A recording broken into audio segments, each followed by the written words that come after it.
Всем привет, приветствую на канале. Сегодня мы будем устанавливать DIS с софтом и адаптером INPA. Устанавливать DIS мы будем на 32-разрядную операционную систему Windows 7, максимальная сборка. Для этого нам понадобится установочный архив INPA Ediabus. Далее нам понадобится эмулятор, виртуальная станция VMware и образ самого DIS. Первым делом нам нужно установить эмулятор.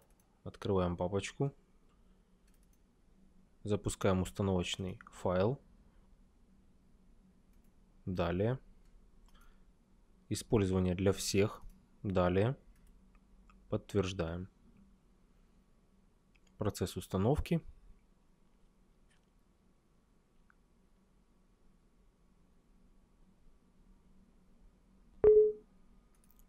Да. Закрываем окно. Далее нажимаем правой кнопкой «Свойства» на установленном файле. Выбираем вкладку «Совместимость» и «Запускать программу в режиме совместимости с Windows XP, пакет обновления 3». И выполнить эту программу от имени администратора. Нажимаем «Применить». ОК. Запускаем эмулятор. Заходим в опции и устанавливаем сигнал на максимум. Нажимаем ОК. После чего можно выйти с эмулятора. Далее приступим к установке Ediabus INPA. Наш архив установочный с Ediabus INPA. Запускаем файл установочный с Program Installation папки. Правой кнопкой «Свойства», «Совместимость». Выбираем совместимость с Windows XP, пакет обновления 3, и выполнить эту программу от имени администратора. ОК. И запускаем. ОК. Выбираем английский язык. У нас запускается программа установщик. Соглашаемся. Далее галочки необходимо установить в этих пунктах: Ediabus, WinKFP, INPA и NSC Expert Tool. Нажимаем «Далее».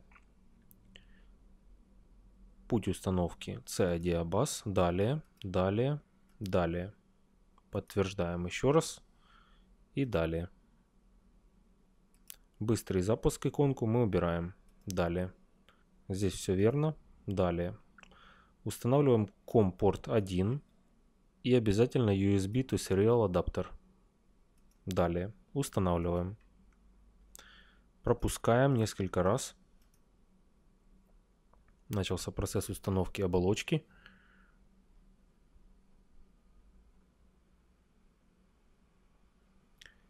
Компьютер можно перезагрузить. Нажимаем Finish.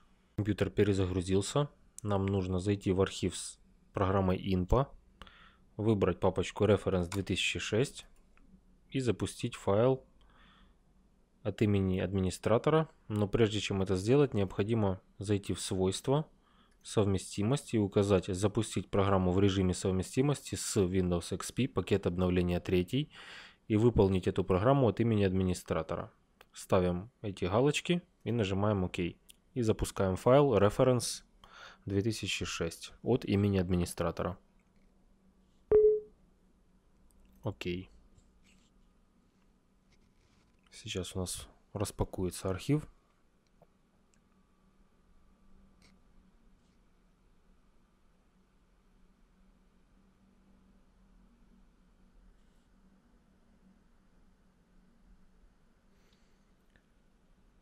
Так, здесь нажимаем ОК.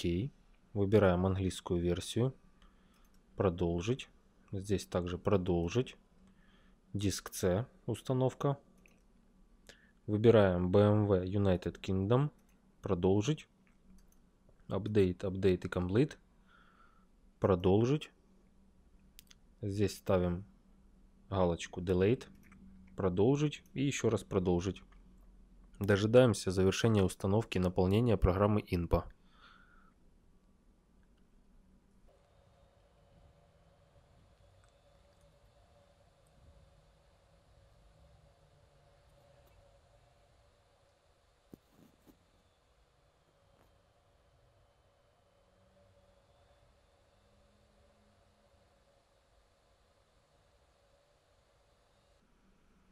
Нажимаем End после завершения установки.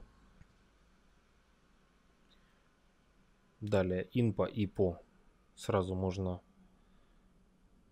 отправить на рабочий стол и создать ярлык. Этот ярлык мы удаляем. Заменяем его ярлычком с расширением IPO. Здесь можно закрыть окошко, и это тоже. После того, как мы наполнили программу INPA Reference 2006, можем наблюдать следующую ситуацию. Сейчас мы откроем INPA, запускаем от имени администратора и ищем, допустим, Е53 кузов. Есть Е60, Е65, Е70, Е83 и Е85. Е53 кузова здесь нет. В Reference 2005 53 кузов был бы под клавишей F8. Здесь его мы не находим, но у нас есть свободная клавиша F3. Сейчас мы добавим под клавишу F3 Е53 кузов. Что для этого понадобится? Выйдем с INPA, закрываем ее, заходим в мой компьютер, C, EC APPS, INPA, папочка CFG.dat, открываем ее, в поиске вводим INPA, находим файл INPA, открываем его, далее находим строки F3, вот у нас здесь значится F16 и косые стоят. F3 отвечает за третью кнопку, о которой мы только что говорили. Для того, чтобы ее активировать, нужно, во-первых, удалить косые. Первый ряд, второй и третий ряд. Далее нам нужно вместо F16 ввести E53. Второй ряд. Также вместо F16 нам нужно ввести E53. И там, где у нас SGBD F16, нужно также указать E53. Далее сохраняем файл, закрываем его. Это окно нам уже не нужно. Повторно заходим в INPA и видим под клавишей F3 E53 кузов. Теперь можно нажать и выбрать двигатель для диагностики и просмотра параметров двигателя конкретной модификации. Допустим, DDE 4.0 для М57, DDE 5.0 для М57 New, это N-ка, и DDE 6.0 для 57, это TU. Мы рассмотрели, как добавить под определенную клавишу машину, которой у нас нет в списке. Можно выходить с INPA и продолжаем установку DIS.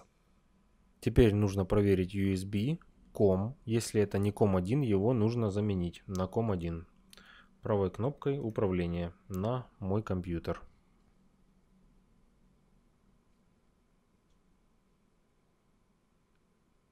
Выбираем диспетчер устройств. Подключаем к USB разъему наш шнурок. У нас появляется вкладка порты COM и LTP. И видим, что USB Serial порт COM3. Нам нужно его изменить. Заходим во вкладку параметры порта. Нажимаем правой кнопкой на Serial COM Port 3. Свойства, параметры порта. Заходим во вкладку дополнительно и выбираем COM Port 1. Нажимаем ОК. Скорость мы меняем и ставим тоже на максимальную. Нажимаем ОК.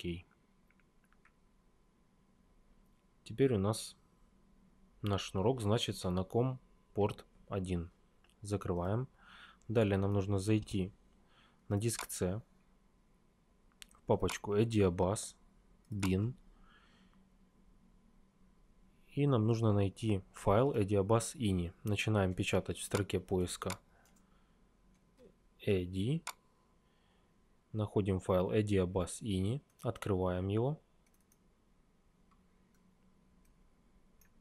Далее нам нужно найти следующие строки. TCP раздел.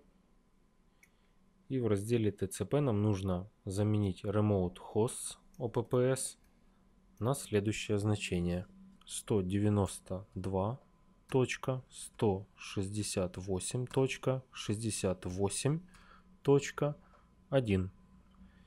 Также нам нужно заменить значение порт вот в этой строке. Вместо 3000 нам нужно указать 6801. 6801. И сохраняем документ. Сохранили. Отлично. Можно закрывать. Далее нам нужно установить виртуальную станцию VMware.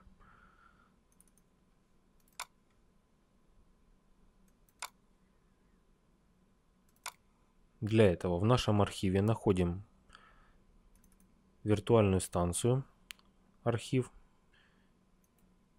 и запускаем.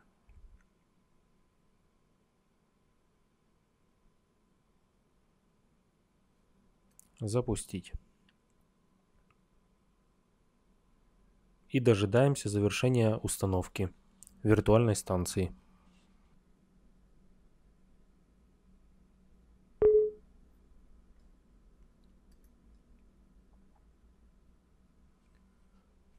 Итак, после того, как наша виртуальная станция установилась, нам нужно зайти в «Пуск», «Все программы», найти вкладку VMware и запустить Network Editor.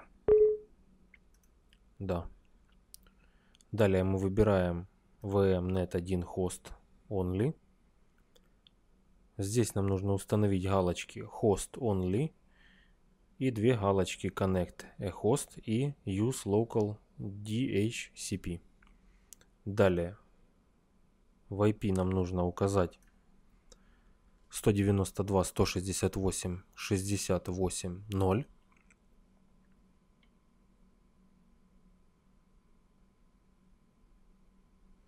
Нажать кнопку Apply и ОК. Далее нам нужно зайти в сетевой адаптер.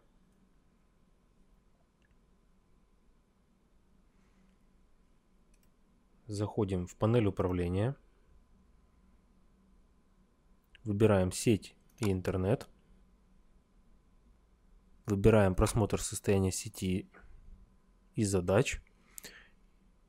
И нажимаем вкладку изменения параметров адаптеров. Здесь у нас есть наши адаптеры. Один из них это VMnet1.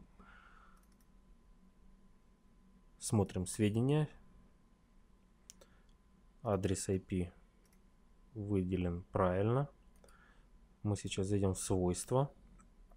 Зайдем в протокол версии 4. И установим получить адрес IP автоматически и получить адрес DNS сервера автоматически. Нажимаем ОК. И подтверждаем. ОК. Еще раз заходим в сведения. Проверяем адрес IPv4 и маска подсети IPv4. Все правильно. Закрываем.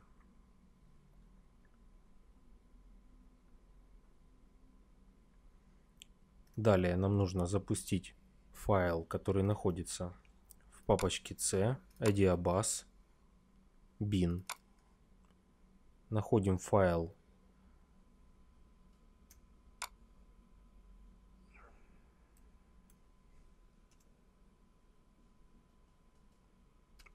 EFH. Файл называется EFH SRV32. Сразу же можно его расположить на рабочем столе, сделать ярлык. Нажимаем на нем правой кнопкой «Свойства», выбрать «Совместимость». Запускаем программу в режиме совместимости с пакетом обновления 3 от Windows XP и выбираем эту программу для запуска от имени администратора. Нажимаем «Применить», «Ок». Запускаем ярлык, «Ок». Разрешить доступ. Программка запущена. Далее нажимаем Diag Head, «Ок». И нажимаем Run. Разрешить доступ. И мы видим одинаковое значение, которое показывается у нас на экране. Это нормальная работа. Далее нам нужно все правильно запустить. Приступаем к запуску DIS. Итак, мы первым делом запустили файл, который называется EFHSRV32. Далее мы запустили эмулятор. Если мы видим значение IP-адреса 192.168.68.1 и маску 255.250.255.0, все отлично. Также у нас постоянно дублируются вот эти значения. Это говорит о том, что все работает правильно. Далее нам нужно запустить от имени администратора нашу виртуальную станцию. Заходим во вкладку «Совместимость». Запустить программу в режиме совместимости с Windows XP пакет обновления 3. Выполнить эту программу от имени администратора. Нажимаем кнопочку «Применить» и «Ок». И запускаем нашу виртуальную станцию.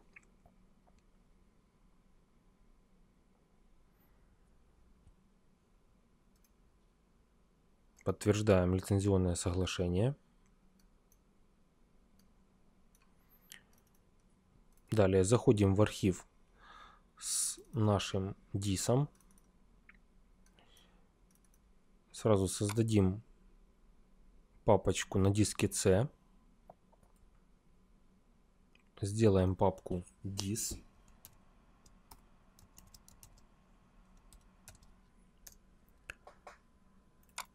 В эту папку мы разархивируем DIS V57.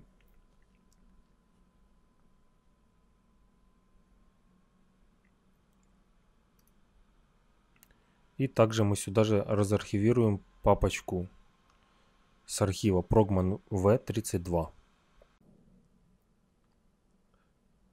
Итак, мы закончили разархивировать. Здесь у нас DIS, а здесь Progman V32. Можем закрывать все окна. Оставляем только окно виртуальной станции. Нажимаем «Открыть виртуальную машину». Так, заходим в диск C, DIS и выбираем папочку V57 с DIS и нажимаем «Открыть».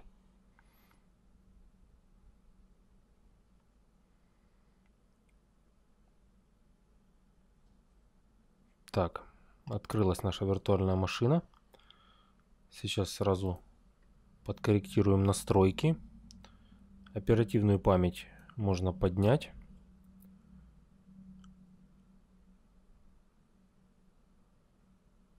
Сделаем 512. Окей.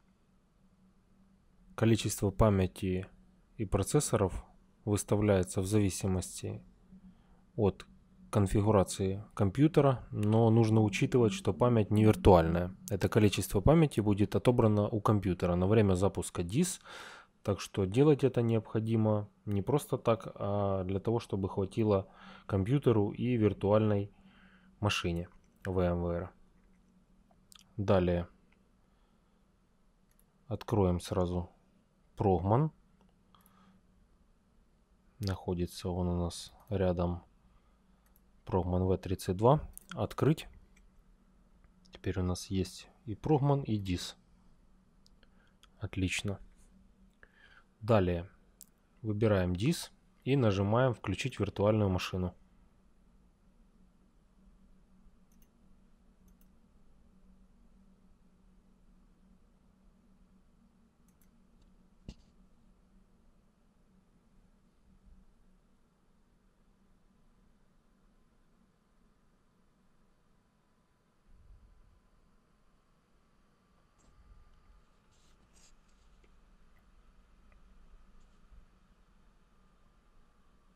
Запускается виртуальная машина с нашим образом DIS.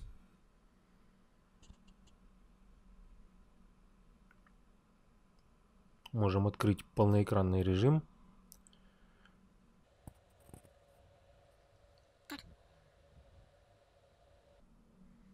DIS запустился. Для перехода в окно Windows нам нужно нажать Alt-Ctrl. Теперь у нас курсор появился вверху, и мы можем уменьшить окно виртуальной станции. Вот, чтобы перейти обратно, нам нужно нажать Alt-Ctrl, и мы находимся в виртуальной станции. Так, еще раз Alt-Ctrl. Расширяем окно.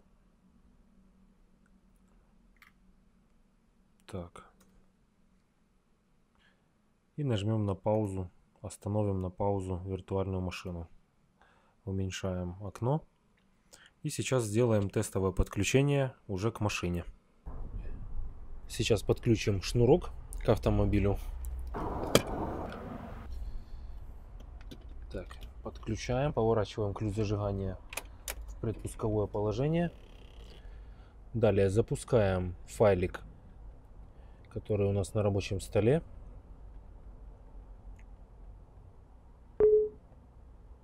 Да, подтверждаем. Далее открываем DiagHead. Запускаем его. Начал работать.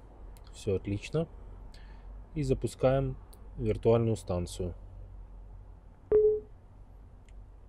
Да.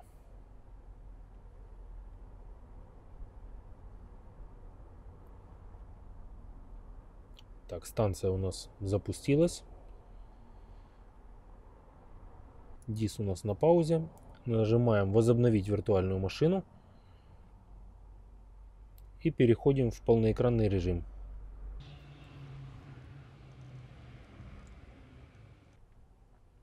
Так, машина виртуальная запустилась. Нажимаем на диагностику.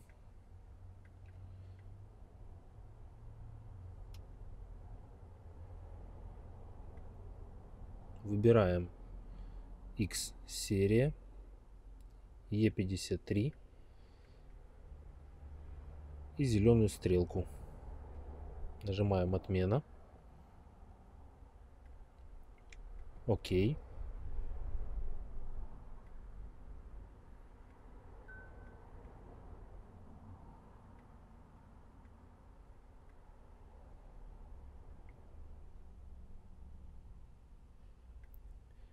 Есть подтверждение, что автомобиль и комплектация идентифицированы автоматически. Нажимаем ОК. И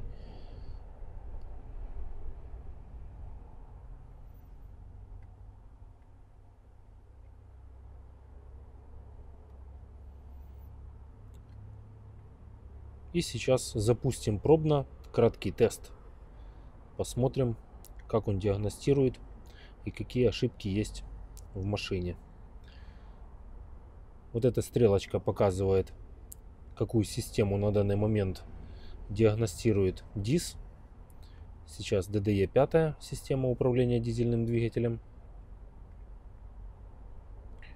Если появляется крестик, значит есть ошибка. Если восклицатель, никаких ошибок по этим системам нет. И так будет стрелочка перемещаться по пунктам и расставлять крестики или восклицательные знаки. Адаптивное освещение, все нормально. Встроенная автоматическая система отопления, тоже все нормально. Есть по комбинации приборов ошибка. По блоку света, скорее всего, подсветка номера.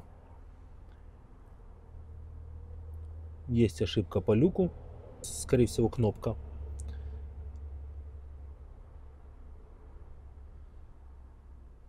Это вспомогательные системы Telematic Control Unit. И центральная электронная система кузова, тоже есть ошибка. Ну, сейчас посмотрим расшифровку этих ошибок. Сейчас он закончит диагностику. Так, есть. Теперь нажимаем зеленую стрелку, переходим к списку, ну и видим сообщение ЗУ неисправностей. ЗКЕ. Не включается реле двигателя стеклоподъемника двери водителя. ТЦУ. Ошибка функции телематик. SHD. Переключатель управления. Неисправность спорадическая. Частотность 1. LCM. Фонарь подсветки номерного знака. Как я и говорил, неисправен. Электронная система распределения тормозных сил. Комби. Свеча накала 6-5 цилиндр. Неисправность. И система предпускового подогрева. Нажимаем зеленую стрелку. Переходим в следующее меню. ЕБУ. Система предпускового подогрева. У нас сейчас выделено. Нажимаем зеленую стрелку. На следующем этапе проверки подогрев активируется на 5 секунд для диагностики. При этом распознается неисправность, имеющаяся в системе предпускового подогрева. Нажимаем зеленую стрелку. Активирован подогрев для диагностики. Ожидаем. Подогрев для диагностики закончен. Продолжить клавишей со стрелкой вправо. Нажимаем на зеленую клавишу. Считывается информация ЗУ неисправности. Ожидаем.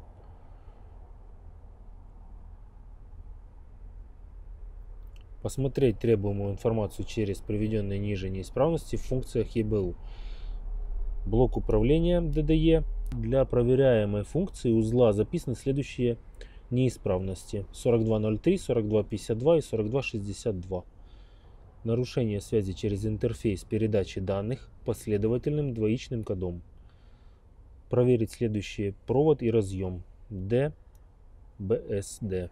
Примечание. При сильно разряженном аккумуляторе провал напряжения при запуске может привести к прерыванию связи. В меню «Продолжить». Проверить провода нужно, проверить свечи и активизировать подогрев для диагностики. Выйти из блок-теста. У нас неисправность по двум свечам, это точно. Возможно, уже вышел блок накала из строя. С этой ошибкой мы будем разбираться позже. Сейчас выйдем из блок-теста. Сейчас мы сотрем все неисправности. Закроем вот эту шкалу. Alt-Ctrl переход у нас с одного окна в другое. Можно вот открепить. И у нас верхняя вот эта вот панель будет уходить вверх, чтобы было видно кнопки. Теперь Alt-Ctrl, и мы находимся снова в DIS. Нажимаем конец и выйти. И нажимаем клавишу «Очистить ЗУ неисправностей». Выйти. Сейчас у нас курсор опять перемещается по блокам, модулям и очищает ошибки неисправностей по всей машине. DDE 5 очистил сейчас восклицательный знак, но после запуска, скорее всего, ошибка снова появится. Будет там крестик при повторной диагностике, если мы продиагностируем автомобиль после запуска.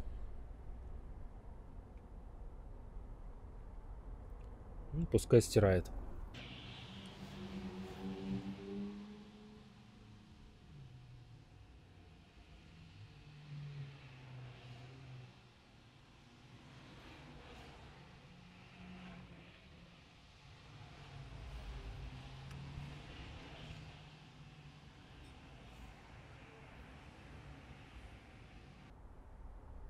Пока стираются коды неисправности, у нас моргает красная лампочка справа на приборной панели. Так, последний блок уже ЗКЕ.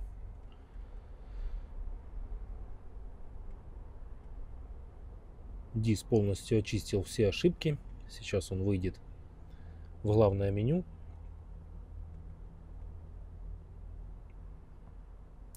Нажимаем «Выйти». Так, теперь нажимаем Alt-Ctrl.